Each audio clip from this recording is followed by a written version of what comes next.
Al-Aqsa di Palestina. Pertanyaannya, mengapa kok Isra itu minal Masjidil Haram ilal Masjidil Aqsa? Kenapa Isra kok dari Masjidil Haram ke Masjidil Aqsa? Karena kedua masjid ini adalah kiblat. Masjidil Aqsa itu kiblat orang Islam. Masjidil Haram juga kiblat orang Islam. Bahkan sebelum Masjidil Haram menjadi kiblat orang Islam, sudah ada lebih dulu Masjidil Aqsa. Jadi peristiwa pergeseran kiblat itu mulai dari Masjidil Aqsa sampai ke Masjidil Haram. Dua-duanya kiblat, karena ketika diteruskan sampai ke atas, tepat di tengah-tengah Ka'bah, lurus ke atas, itu adalah bagian daripada kursi, bagian daripada Sidratil Muntaha, bagian daripada Lauh Mahfuz, bagian daripada Malakut Sama, dan lain sebagainya. Kenapa Rasulullah Isra dari Masjidil Haram ke Masjidil Aqsa? Sebab dua-duanya adalah sebagai kiblat. Nah, pertanyaannya, kenapa kok ada pergeseran dari Masjidil Aqsa ke Masjidil Haram? Kenapa kok ada peristiwa Isra Mi'raj? Itu sebab nuzul. Yang namanya Nabi itu tidak jauh-jauh dari Palestina. Nabi-nabi sebelum Rasulullah tidak jauh-jauh dari Palestina. Pasti setiap Nabi keturunan dari Palestina. Setiap Nabi keturunan dari Nabi Ibrahim, itu pasti. Setiap Nabi pasti tidak jauh-jauh dari Masjidil Aqsa, tidak jauh-jauh dari kiblat, itu pasti. Lah kok ada namanya Muhammad bin Abdullah, orang Arab, kok mengaku jadi Nabi, padahal Nabi tidak jauh-jauh dari Masjidil Aqsa. Ini pertanyaan kaum kafir Quraisy. Kok wani-wani teman ngaku jadi Nabi, padahal kudu mengalim Masjidil Aqsa, bukan keturunan Palestina. Isra itu sejarah napak tilas Rasulullah, bahwa Rasulullah ditunjukkan oleh Allah. Rasulullah pun termasuk keturunan dari Bani Ibrahim. Nabi Ibrahim punya istri dua, Wakilah punya istri empat. Istri pertama namanya Sarah, istri kedua namanya Hajar. Hajar punya anak namanya Ismail. Sarah punya anak namanya Ishak. Ishak jadi Nabi, Ismail ya jadi Nabi. Keturunan dari Ishak ini namanya Yakub. Yakub inilah yang dinamakan Bani Israel. Yakub inilah yang dinamakan Bani Israel. Anak-anaknya banyak, termasuk ada 12. Salah satunya namanya Yusuf. Bukan Yusuf ini, bukan. Yusuf jadi Nabi. Yusuf anaknya Yakub. Yusuf jadi Nabi. Adiknya Yusuf itu namanya Bunyamin. Bunyamin punya keturunan namanya Sulaiman. Sulaiman jadi Nabi. Termasuk punya keturunan namanya Musa. Musa jadi Nabi. Jadi nabi-nabi tidak jauh-jauh dari Palestina dan masih keturunan Nabi Ibrahim.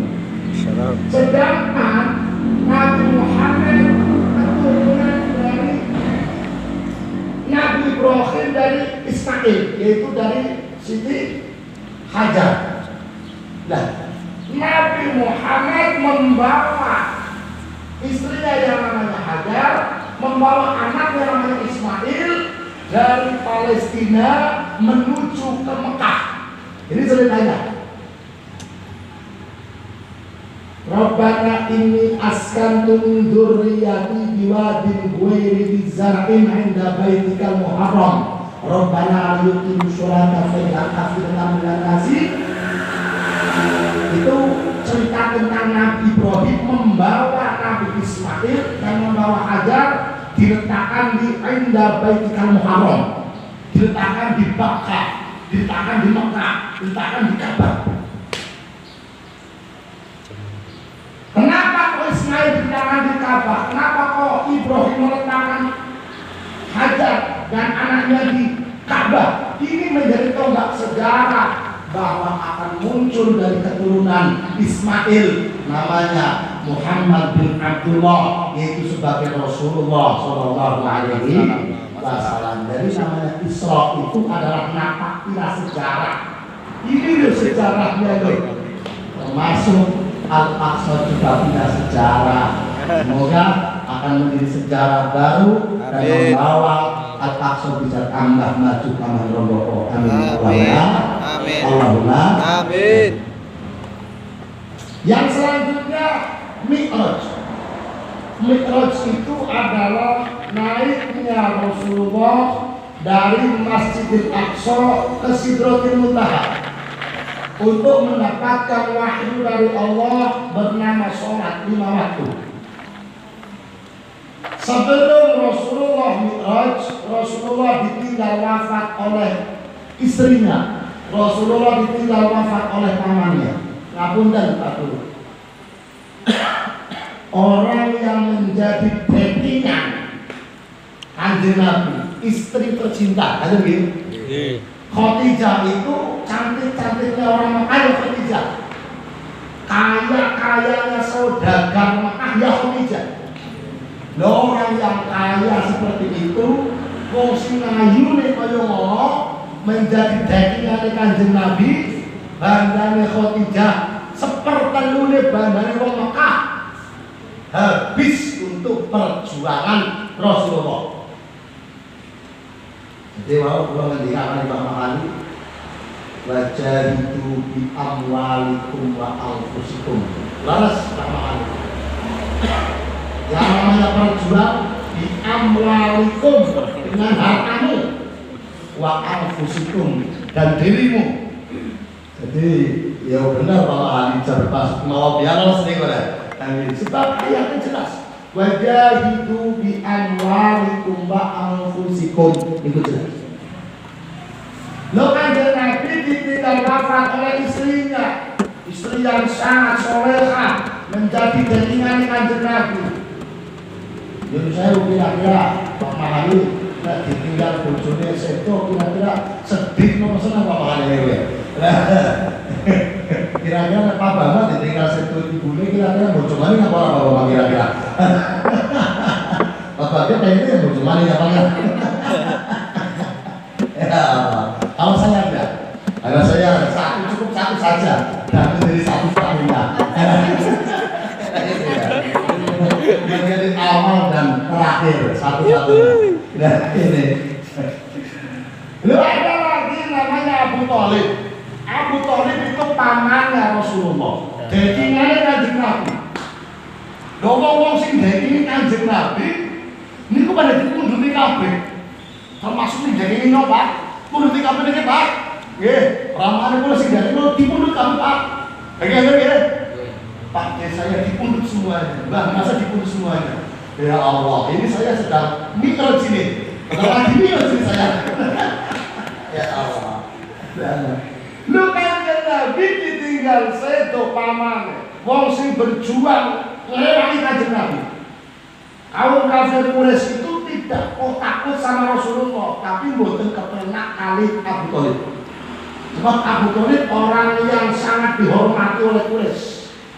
Abu Thalib, Abu Jahal, niku seduluran Pak.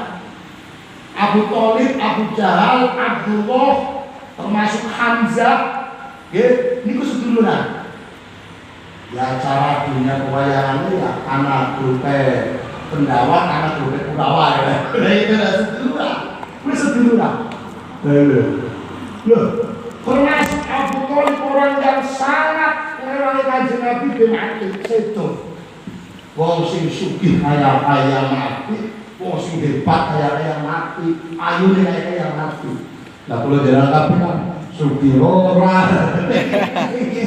Ayo ora gak ora, ya tetep napa? mati ya. Dari Pak Babul Bisir, papanya Bisir ya, dia mau ngomong ya Pak Babul Bisir jangan mau Bisir diajak. Ya, kasih semua Bisir dari Allah. Moga-moga selamat kabeh Allahumma amin. Baik. Rasulullah dalam peristiwa Isra dan Mi'raj ditemukan dengan orang-orang yang berjuang lebih dulu. Rasulullah bertemu dengan Nabi Adam di langit pertama. Langit kedua Rasulullah bertemu dengan Nabi Isa. Langit ketiga Rasulullah bertemu dengan Nabi Nuh. Langit keempat bertemu dengan Nabi Idris. Langit kelima bertemu dengan Nabi Harun. Langit keenam bertemu dengan Nabi Musa. Langit ketujuh bertemu dengan Nabi Ibrahim. Rasulullah dipertemukan dengan orang-orang yang berjuang lebih dulu. Apa artinya? Rabbana ighfir lana wa li ikhwanina alladziina sabaquna bil iman. Kalau pengen sukses, jangan meninggalkan orang-orang yang sudah berjuang lebih dulu. Termasuk siapa? Orang-orang di sekitar kita, kedua orang tua kita, guru-guru kita semuanya. Jangan meninggalkan orang-orang yang berjuang lebih dulu. Insya Allah ketika kita muri-muri mereka, insya Allah kita akan mendapatkan keberkahan. Amin Allahumma amin. Nah, Rasulullah dipertemukan dengan nabi-nabi sebelumnya, termasuk sampai Rasulullah naik ke Sidratil Muntaha. Malaikat Jibril sudah tidak sanggup. Akhirnya Rasulullah sering kepada Allah. Apa yang dikatakan oleh Rasulullah, oleh Allah kepada Rasulullah? Assalamualaikum ayyuhan nabiyyu wa rahmatullahi wa barakatuh. Ya Muhammad, cuma engkau yang akan selamat. Kanjeng Nabi kok selamat? Apa yang dikatakan Rasulullah? Assalamualaikum wa ala ibadillahi sholihin. Gusti, ampun kok sing selamat, tapi sedaya wong-wong sing saleh-saleh, sedaya umat Islam kula suwun paring selamat. Dadi awak dhewe iki dituangna kanjeng Nabi. Ya alhamdulillah asal kasih anak iman, insyaallah selamat dunia akhirat. Amin Allahumma amin Allahumma amin. Ini doa Assalamu alayna wa ala ibadillahi sholihin. Bahkan Rasulullah bagi sedo mawon, apa yang dikatakan? Ummati, ummati, ummati. Kanjeng Nabi mau sedo kasih kemutan umatnya aja. Dari perjuangan itu kok tidak dilihat dari banyaknya pengaruh. Perjuangan tidak dilihat dari banyaknya pengaruh, banyaknya followers saat itu ya. Followers apa next apa lah. Tidak boten Pak Guru boten. Tapi perjuangan yang sukses adalah dilihat dari kesabaran, ketabahan, keikhlasan dan keistiqomahan. Nanti yang akan membawa, menata adalah Allah Subhanahu wa Ta'ala. Matur nuwun Bapak Ibu guru, kami terus berjuang dengan kesalahan. Semoga ini menjadi awal seperti bagi kita. Mudah-mudahan tambah remboko. Amin Allahumma amin. Amin. Selamat dan pengabdian. Cuma ini yang bisa saya sampaikan. Dari anak-anakku yang semangat. Siapa tahu dari sekolahnya serta keterbatasan akan muncul pemimpin yang hebat, dan itu adalah salah satu dari kalian wahai anak-anakku. Terima kasih. Wallahul muwaffiq ila aqwamit thoriq. Wassalamualaikum warahmatullahi wabarakatuh. Waalaikumsalam warahmatullahi wabarakatuh.